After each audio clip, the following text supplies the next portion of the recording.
రేవతి అయితే ఇలా వస్తూ ఉంటుంది. వచ్చి అడుగుతూ రేవతిని కృష్ణ, మురారి ఇలా అడుగుతూ ఉంటారు. ఏమైంది అత్తయ్య? ఎందుకు మీరంత డల్‌గా ఉన్నారు అని అడిగితే, ఆ పెద్దక్కని అడిగాను.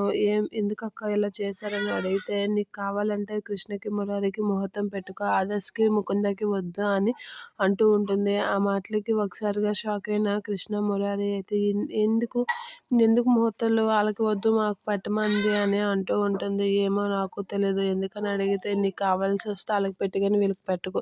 నీకు సంతోషంగా ఈళ్ళిద్దరూ సంతోషంగా ఉండాలంటే వీళ్ళకి పెట్టు, కానీ వాళ్ళకి వద్దు. వాళ్ళని అలాగే సంతోషంగా ఉంటారు అని అంటూ ఉంటుంది.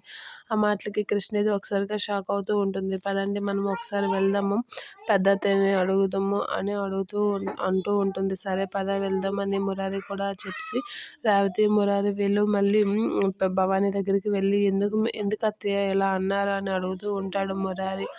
ఎందుకు పెద్దమ్మ ముహూర్తాలు ఆదర్శ్ వాళ్ళకి వద్దు అని అన్నావు అని అంటే, అంతే మురారి వాళ్ళకైతే వద్దు, మీకు కావాలంటే పెట్టండి, పెట్టుకోండి అని అంటూ ఉంటుంది. ఆ మాటలకి కృష్ణ ఒకసారిగా షాక్ అయ్యి, ఏంటి అత్తయ్య మీరు కూడా ఇలా మాట్లాడుతున్నారు, వాళ్ళని మమ్మల్ని వేరుగా చూస్తున్నారేంటి అని అంటే, చెప్పాను కదా ఆళ్ళకి వద్దని, మీకు కావాలంటే మీరు పెట్టండి ముహూర్తాలు అంతే, అంతకు మించి నన్ను ఇంకేటి ఎక్కువ అడగకండి అని అంటూ ఉంటుంది భవాని. ఆ మాటలకి కృష్ణ, మురారి ఏం మాట్లాడాలో తెలియక పల్లకి వెనక్కి వెళ్ళిపోతూ ఉంటారు.